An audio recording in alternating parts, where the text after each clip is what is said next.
how does that look moving forward? How does the post-game handshake look? Yeah, shaking hands. Is that gone? He's in his 60s. I don't think he puts out his own tweets, if we're being honest. I don't think he tweets. We've seen Lovie open up about some things, but I felt like he was really vulnerable and open. And for me, that was just refreshing to see. All right, welcome to the WCIA 3-in-1 podcast. Bret Beherns alongside Marlee Wierda here in the podcast studio. And we were talking about what we were going to talk about this week. And then everything broke out here on Friday. Lovie Smith speaks for the first time to Mike Tirico. And he has some very, very poignant comments. I loved what Lovie Smith said this week. We'll talk about that coming up. We will hear from Lovie. We'll play the entire interview, or at least the part that was out on the internet from Lunch Talk Live with Mike Tirico and Lovie Smith coming up. But we want to start here today with the IHSA announcing its return to play finally guidelines. Finally, something is out. It was supposed to be, what, last 10 days ago? Yeah, last Thursday, I guess it was. Yeah. So more than a week ago, there was word getting out that the IHSA was set to announce its guidelines and protocols to come back. A meeting with athletic directors was scheduled for Thursday, then it was scheduled for Friday, then it was scheduled for Monday, then it was scheduled for Tuesday, and then we stopped reporting that it was scheduled because it was just like, okay, this isn't going to happen. The IHSA this week announces a statement saying that, look, we're not going to say anything else until it comes out. And this afternoon, there we have it. Here we are. So let's get to a couple of details here. The most important parts of this, in my eyes, Marlee, are that every school has to be in Phase 3, which we're clear there. Yeah. Every school in the WCIA 3 viewing area is in Phase 3 of Governor Pritzker's Restore Illinois plan. So we're good there. The biggest takeaways from me after that, everyone that is participating has to maintain social distance. Masks must be worn if social distancing is not maintained. You got to follow groups of 10 or less, and that includes a coach. So I would guess that it's going to be 9 kids, 8 kids, and then a coach to go along with those groups. And then you cannot do sport-specific activities. So they're not out there playing catch. Yeah, they're not playing 7-on-7. Basketball, they can't, They're not shooting hoops. They're not doing all these things that kids want to do. So they're only lifting and doing, quote, physical activity. They can run together. I loved running sprints with my team, right? No, they're not. They're not excited for that part.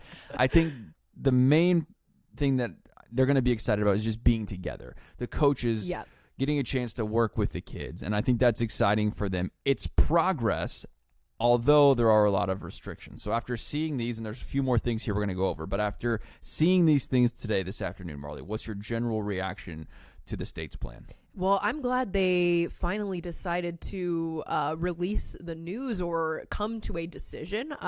Like we talked about last week in the podcast, we felt like, this is kind of what the IHSA does. They make people wait and wait and wait and wait. And now that it's finally here, I think we can maybe, take that weight off of our shoulders. Athletes can finally be excited to get back into the weight room. I wanted to say, get back on the field, get back on the court, but that probably won't happen for another couple months. But like you said, Bret, I think it'll be good for athletes to just get back into the swing of things, get some lifting in. It's probably, when you're on a team and you're used to being with a group all the time, it becomes difficult at times to be doing workouts on your own, to do individual stuff like that. And I think this is the motivation that they'll need to get back into it, and hopefully what's looking ahead to what will be a fall sports season. Yeah, and that is still in question at this point. So let's be really clear about that. The coaches I've talked to and athletic directors, they're still very worried that we might not have fall sports. So while this is a good first step, it's just that. It's a first step. It doesn't mean that fall sports are back and we're going to have state championships this fall and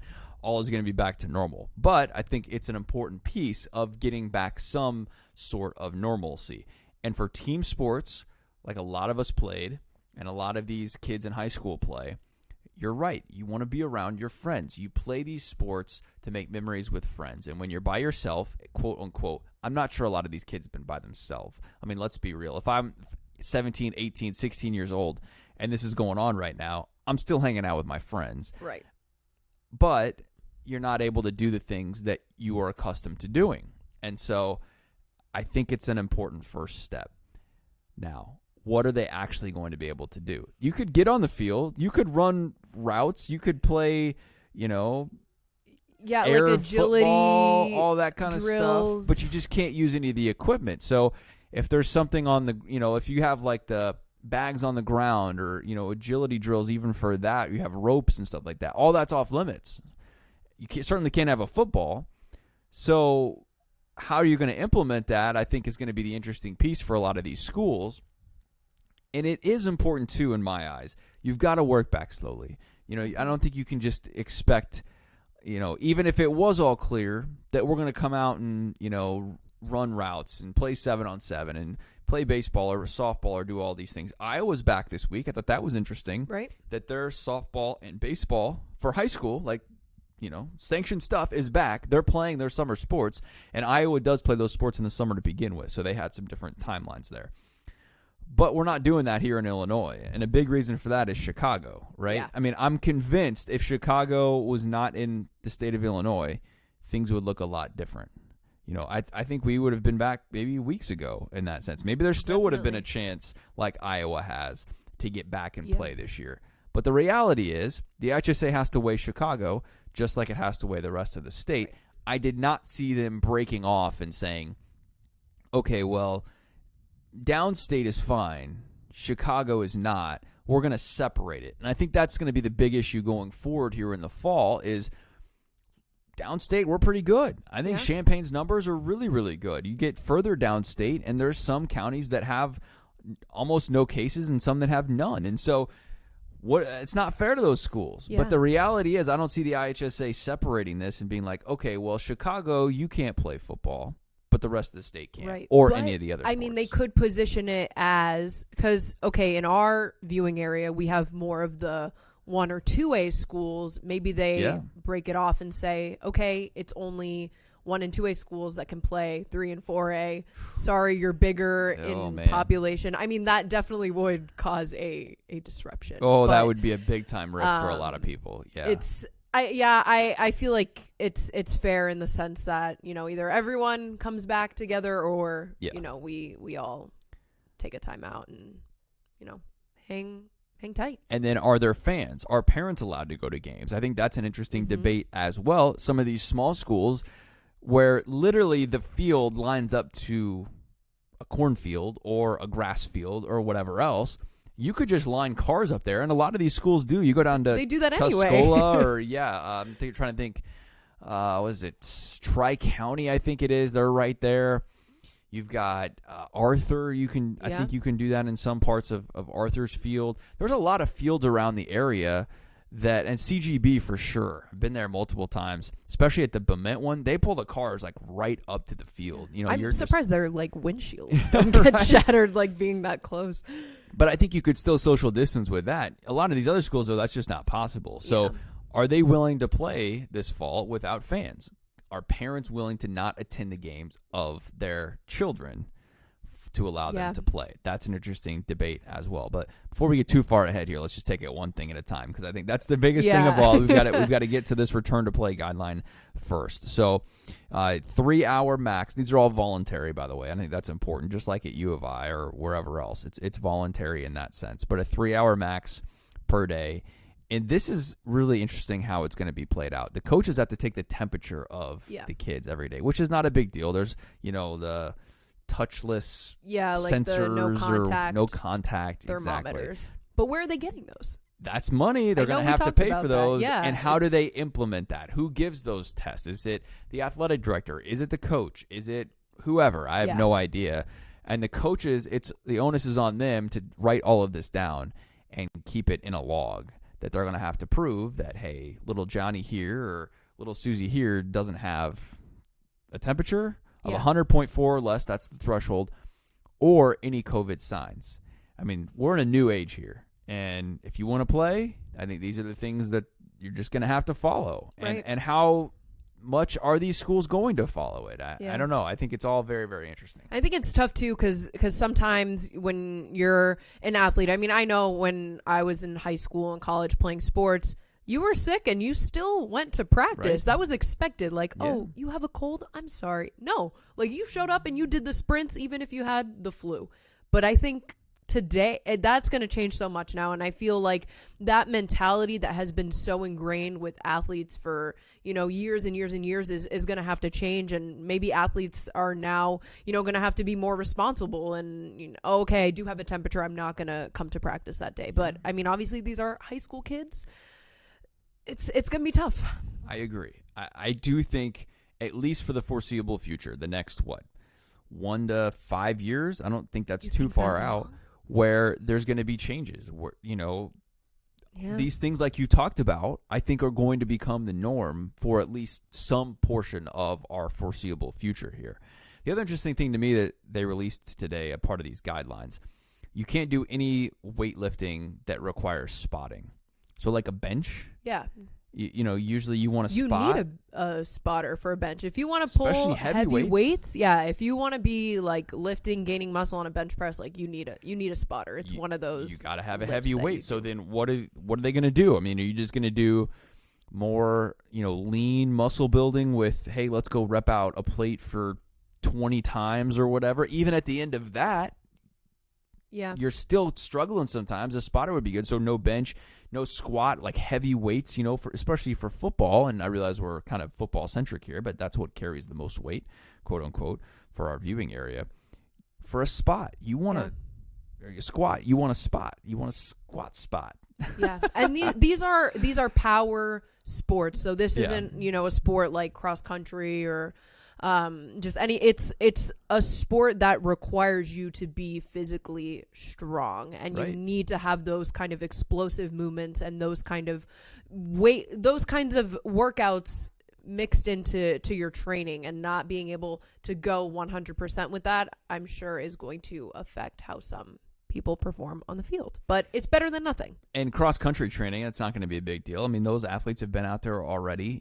Golf is back, so high school golfers can go out and practice. That can be socially distanced, no problem. I don't see those sports having an issue. Football's the biggest one for me, where you're such close contact, you're tackling people, you're around other people. How does that get implemented? How does that play out? I think that's one of the biggest questions I have moving forward as we get towards the fall here, and we're not that far out here from practice, like 2 months away from when high school football practice is supposed to be starting. Now, a lot can change in between then, but if the numbers are where they're at, that's where it becomes really real of, are we going to play or are we not? Phase 4 is supposed to start at the end of this month, June 26th, somewhere around that area.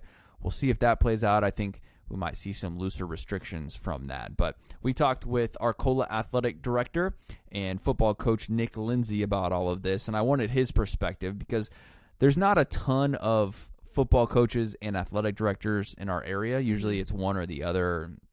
Certainly at bigger schools, you don't see that very often, where the athletic director coaches a sport as well. But in some small schools like Arcola, that's the case. I think of Mike Allen up at Gibson City. He's also the football coach in AD, and Scott Hamilton at Unity. They have a different perspective because they're at the 10,000-foot view of everything in their athletic department, and also at the forefront, at the 1-foot view of leading a program. And so, I wanted to talk with Nick about his perspective on this. He's excited, certainly, about getting to this step, long awaited to get to this step, but he also, has some serious concerns, and even playing this fall. My initial reaction is I'm excited to be moving in the right direction and have a plan that we're able to work with our kids and see our athletes and get our coaches back involved and most importantly, get some sense of normalcy for our kids. When you look at this, what things stand out to you? We're requiring, all of our coaches to take temperatures and to, do all these screening questions, and there's just going to have to be a lot of responsibility placed on coaches and making sure we're following directions so we don't have any setbacks. I think, everybody's excited to jump at the bit, but I think it's important to, take it easy and do what's right and not have to, go back to where we started a couple weeks ago. As an AD and as also a football coach, is your mind just spinning with all the possibilities now that you've seen something tangible on paper of how are we going to accomplish this? Or are you on the opposite end of like, hey, we've been preparing for this and we'll make it happen?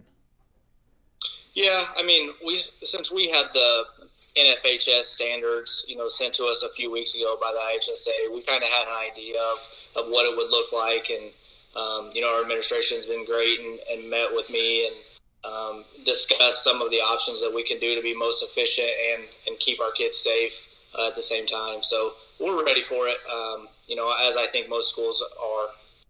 How tough do you think it will be for the kids and even for you coaches to not just go out and pick up a football and do the things that, we're so used to doing and accustomed to when we have practice, we have 7-on-7 this time of year, or all those other things that you could go down the list that you're used to doing? Yeah, I think, we're kind of we don't do a whole lot as far as football related things other than, a camp or two here and there or 7-on-7. So for us, it's not a huge difference. But I know there are a lot of schools who use every one of their contact days, and that'll definitely be different. But I'm not a big believer in keeping our kids there for 3 hours and grinding them. And I believe in keeping everything short and concise, and getting in and getting out and doing what you have to get done to be efficient. I know this just came out. You probably haven't talked with the kids yet, but what's your general consensus the last couple of months about how anxious your juniors, this year are to get back out on the field and have that last opportunity to play? I think they're really anxious, and they've reached out to me a few times during the quarantine, and during the downtime, just really sometimes just to talk because they don't have any interaction, really with anybody else. So they're really anxious, and I think like our new captains and our incoming seniors, they're really anxious to lead, and I think that they're excited for that. I'm excited to see what they do too. How nervous are you about what's to come and what could come this fall? If there are no sports, what's your general feeling about, if we even will get a chance to play on the field this fall or on, any kind of sport platform?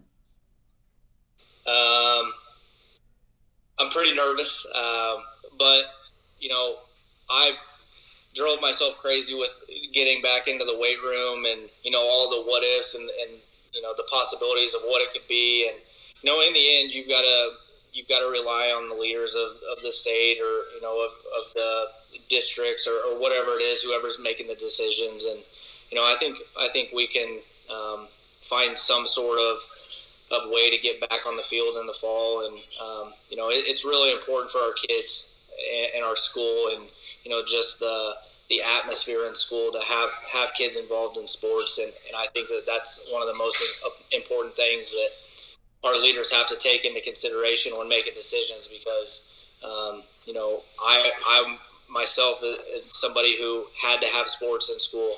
And I think we have a lot of those kids too.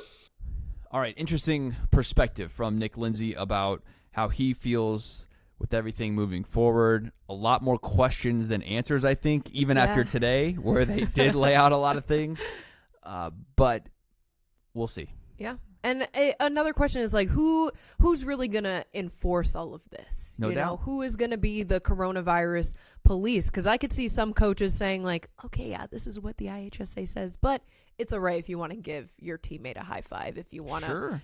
And I think that's where it becomes a little tricky, is trying to figure that out and ways to enforce this. And like you said, a lot more questions than answers, but it's kind of one of those things where no one's really known how to deal with this situation before. And I think it's a learning process for coaches and players and administrators to kind of figure out how to move forward and embrace this new normal. And that's a great point, because think about just a high five.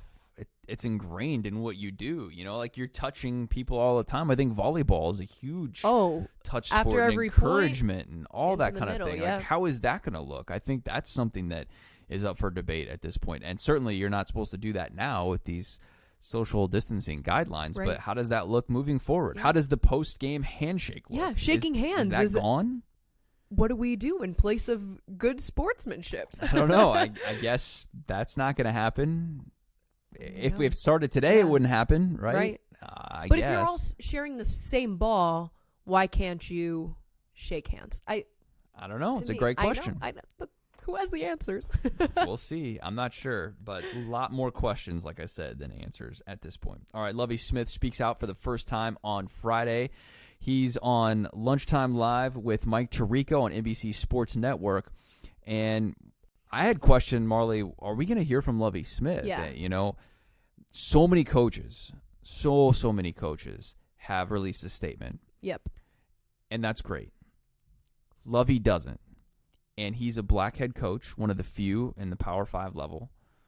And he doesn't say anything. And so for me, I was questioning, I mean, he's obviously watching the news, right? Yeah. He knows what's going on. Why isn't he saying something? And but I think Friday we we've got known that answer. Lovie not to talk to, I guess, the media as much as other coaches. He's not a big social media guy. I mean, he's in his 60s. I don't think he puts out his own tweets, if we're being honest. I don't think he tweets. Yeah, so it didn't surprise me initially, but I think a lot of us were just kind of waiting for when he was going to say something, because so many people in the sports community and the Illinois athletics community have already come forward with releasing their own statements. Right. Brad Underwood released a statement. Josh Whitman released an open dialogue letter that I thought was very insightful. And then here's Lovie, the highest paid employee in the state of Illinois, and just silence. Now, what I thought he said on Friday was spot on, and I loved what he said about taking action. And words are one thing, but we need action. We need change. We need reform. And he didn't just talk about it. He had some plans about, hey, this is what we've done. I'm going to encourage my team to get registered to vote, and then go vote and do that. If you don't like what's going on in the world, we live in a place, in a country where you can change that, where you have a say, where you have a vote in that. And, you can help put other people in office to change that. And I love that plan. We really have. We've seen Lovie open up about some things, but I felt like he was really vulnerable and open. And for me, that was just refreshing to see, because we haven't really seen that from Lovie a lot over the years. It was great. It was absolute. It was I know we're going to play the full interview here on our podcast, but it is just really great to see that the leadership that he is providing, not just for the University of Illinois, but for just the college football, the sports landscape as a whole. I think what his mission and his goals beyond the field just show incredible leadership with what he's just trying to do. All right, let's listen to this full interview with Mike Tirico on NBC Sports Network earlier this afternoon on Lunchtime Live. Here's Lovie Smith. A few things I think we need to acknowledge, and we can't go much farther until we do this. Systemic racism exists in our world. We have to acknowledge that first before we can go any farther. I've seen it. There's one thing to identify a problem, then is how we change that problem. That's what we've been doing. Hey, Lovie, can you come give me a statement about what's happening in your normal world, your normal life? As we look right now at what's going on, I've been asked a lot of times, hey, Lovie, can you come give me a statement about what's going on right now? Can you do that? It's so much more than that. Mike, a few things I think we need to acknowledge, and we can't go much farther until we do this. Systemic racism exists in our world. We have to acknowledge that first before we can go any farther. I've seen it. There's one thing to identify a problem, then is how we change that problem. That's what we've been doing at the University of Illinois. We're trying to make the world better, but it can't be words. I talk to our players about, hey, you have a right to protest. That's great. That's what college life is all about too, in a peaceful manner. But then what else do you do? Mike, and that's where we are right now. What else do we do to make football better and to make the world better? And those are conversations that are happening in every city, in a lot of households, a lot of businesses. The acknowledgement of an issue is the beginning, and then how do you take the steps to try and deal with it? And in college football, Lovie, a lot of times we'll judge people on your record. And hey, it was a 6-7 win season, got to a bowl game last year. Illinois football is in a better place than it was. I've never seen the coach who gets retained for we're turning out better men. We have a better society of football players from school X because this coach has been here for the last 3 or 4 years. Do you think that there is more room now to have that as a legitimate part of the conversation and judge people on those who are coming out of your program and not just did you win at Ohio State and what was the point spread against Wisconsin? Do you think we can get closer to that in college athletics? Yeah, I think we can in every walk of life a little bit, but eventually sports do come down to what's your record. I mean, that's all people really want to know. The approach I've taken, first off, I've been blessed with an opportunity, to lead NFL teams, of course, to lead college programs. That's what we're talking about, is that opportunity. Once you get there, though, in order for me to help the next person that looks like me, the next black person, get that opportunity, the wins and the losses do come up, but it is more than that. And when I say that it's more than that, that's what we're dealing with on a daily basis. I'm just talking about the University of Illinois and what we're doing, what we're looking at. As these discussions happen right now, we have to really look at ourselves a little bit. Civil rights movement was about, eliminating segregation and making this society a more integrated place. As I talk about our program down there, I mean, my platform as I see it, and I'm in a position where I can change a little bit. I look at what we have at the University of Illinois. We're led by a black chancellor, black head football coach. 7 of the 10 assistant coaches are black men. Our director of personnel, our director of man development, our director of high school relations is a black female, our director of academics. So to me, it's about the platform of putting a model together to see exactly, what can happen when you look beyond your normal comfort zone of people and what can get done and seeing people of a different color. But the record eventually comes back to it. I realize that. That's why when we get in positions, we need to do well. We need to do better. The University of Illinois is headed in the right direction. We made progress. We made noise last year. This year is our time to really knock down the door. And we saw a little bit of that with the win over Wisconsin, then ranked 6th in the country when you guys knocked them off. When you have the conversations with your team, yes, how much of an open mind are you seeing and hearing from the players who maybe did not know the difficulties that some of their teammates, some of the guys who wear the orange and blue helmet next to them, had gone through before they've arrived at the same spot in that same locker room, eventually Zoom call for right now, that everybody else has arrived at? Well, Mike, with our football team, I mean, they've seen what we've been doing all along. It's not like we're going to have to change an awful lot, but I think it has opened a lot of our eyes to what's happening, not necessarily just at the University of Illinois, but with everyone else.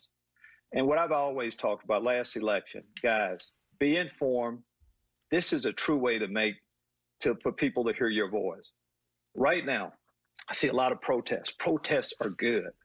Then what do? It's like there's a death, there's a funeral, and everybody leaves. Right. And after the funeral, the next day, everybody goes home. What we're doing, what I'm going to insist on, first off, all of our guys register to vote. But that's just a part of it, registering to vote. Be informed. If you don't like what's going on right now, and we in America has acknowledged that we don't like what's going on right now, we have to look at first our leader. Do you like the policies that he has in place? Congress, local governments. This is how you have true change. And for us, I'm going to get back to make sure that people, they're informed.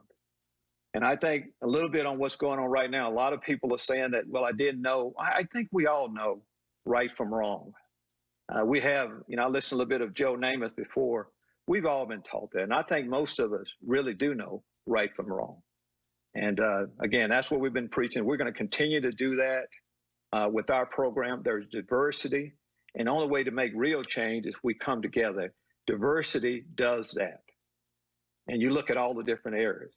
Mike, the NFL right now is everybody's talking NFL, There's only 3 black coaches. There are only 2 GMs. There's no black owner. That's important. But you look at college football also.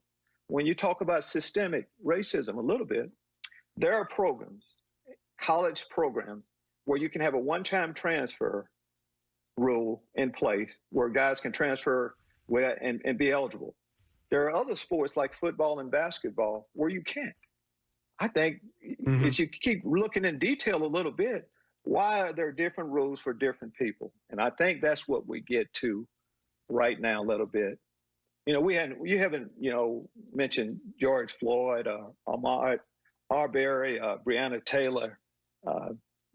That's kind of seen right there. Everybody acknowledges that is bad, but it goes so much deeper than that. And that's what we're trying to change. Sports definitely can. I mean, forces us to get to know each other, and you can see that there can be some great positive things happen. Lovie Smith with some powerful thoughts about how he's responded to George Floyd's death last Monday, how our country has responded to that, how he's going to encourage his athletes to respond to that, and then also give them the respect that, hey, you should have an opinion on this, and it's okay to speak out. And I think that's one of the biggest takeaways that I've had, and I've just tried to listen a lot, Marlee, the last week for me personally. I just want to listen. I want to learn. I don't fully understand, but that doesn't mean that I can't learn more about it. That doesn't mean that I can't be better about this. And for me, that action is when you see something, say something. Yeah. And that's where the change needs to start. And so listening to all of these people come out across our country and across our nation for different reasons and speaking up, to me, has been so encouraging about a better future, about our country rising together in a sense and loving more. And for me, that's been my biggest takeaway out of all of this is, yes, there's a huge need. There's a huge inequality, and we need to change that in our country for us to be the country that I think we can be and that we should be. Yeah, and I think us as white people, like you mentioned, we don't understand what it's like to be oppressed, and a lot that I've been hearing just from the different statements that people in the sports community and just across the country have been saying is it's not enough just to be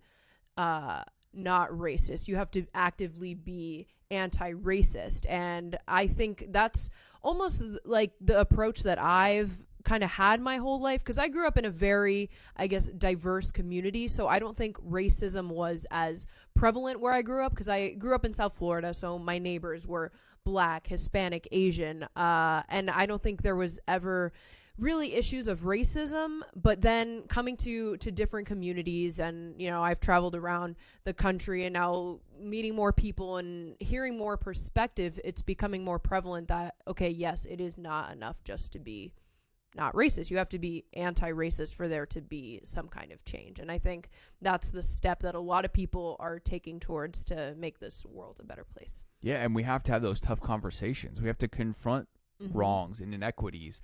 And I loved earlier this week talking with Danville football coach Marcus Forrest and boys basketball coach Darrell Robinson. And Darrell just said, look, this isn't necessarily a black and white issue. It's a right and wrong issue, that we need to rise up and be better than this.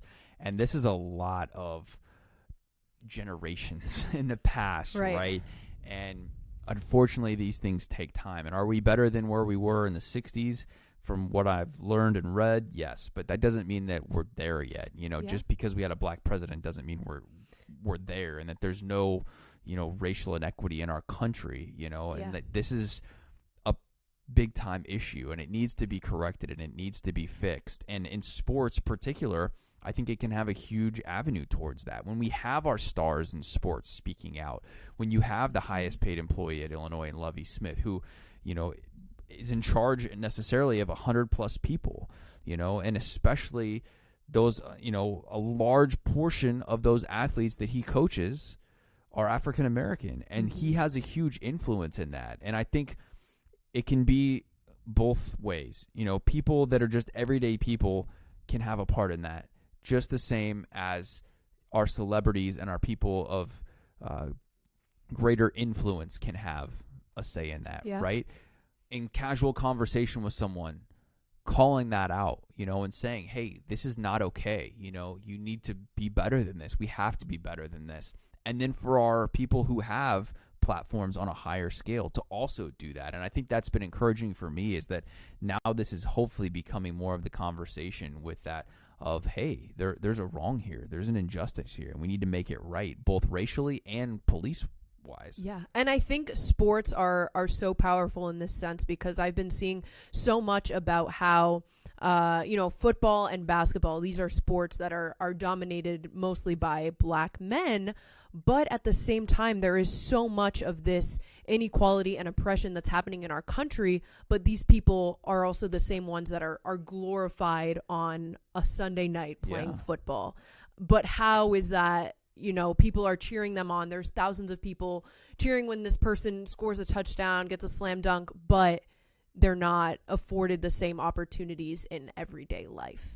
Yeah, absolutely. And that is what needs to change in that sense, and it's a mindset, and it's rising up into this next generation. And that's what I enjoyed talking with the Danville coaches about, who are both black, and saying, look, they feel a responsibility of rising up and teaching young people. And Lovie, the same thing, Lovie's dealing with a little bit older, from 18 to 23 in a sense, but like, that's still that next generation. I mean, Lovie's 62, right? That's two generations in between there where he's having an influence on that. And I think that's so important. And I think sports can, certainly be a part of that, but it's so much bigger than sport, right? I mean, I feel like it's, sports, yes, may be a part, but like, this is human life, right? Like, sports is nice, it's fun, it's so much a part of what we are and what we do and what we like in this country. And for us, for me, sports is huge in my life. But we're talking about real life things here. We're talking about a man died in Minnesota.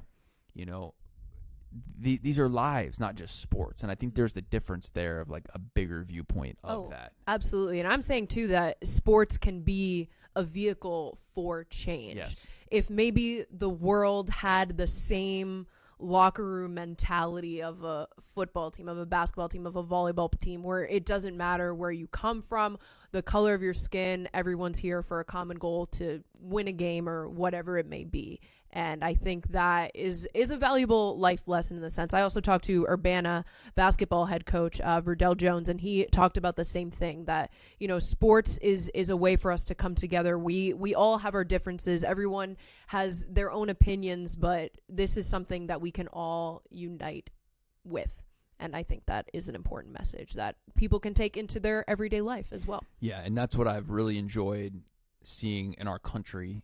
The most people uniting, coming together, and social media being a huge platform for that, and people rising together despite our differences, despite our viewpoints and opinions and everything else. If we can all come together and rally around a common point, I think it will make the whole world a lot better. So I don't know. It's been interesting. It's an interesting time. And I think with everything going on without sports, I think more people are paying attention to what's going on, which is maybe important. And as unfortunate as it was, that George Floyd died because of that, hopefully, and it's my prayer at least, that some good can come out of that, as terrible of a situation as that was. Yeah. So it's going to play a big part in everything that's moving forward here. And I hope that, just like with COVID changing a lot of things for the future, I hope that maybe this can be the time where a lot of things can be changed for moving forward. Yeah. So, all right. Well, we didn't know what we were going to talk about. Yeah, there always Wednesday seems to be something that comes up at the beginning of the week. I'm like, oh man, like nothing's really going on. What are we going to talk about this week on the podcast? And then by Friday, Here we are, like too many things to talk about. We made it. All right. Well, thanks to NBC Sports for giving us that courtesy to play that Lovie Smith audio. Thanks to Nick Lindsey for sharing his perspective on sports coming back, at least in a sense of the high school side. Let's hope we can get fall sports back. I think that would be so great to see, and certainly would be devastating for these senior athletes if they couldn't get to play football. And it's already been tough, losing the spring sports in that sense. But we'll see. We never know what's going to happen. Let's hope for the best. That's right. Hope for the best and hope for change, and continue to listen, learn, and love each other more every day. For Marlee, I'm Bret. We'll do it again next week on the 3-in-1 podcast.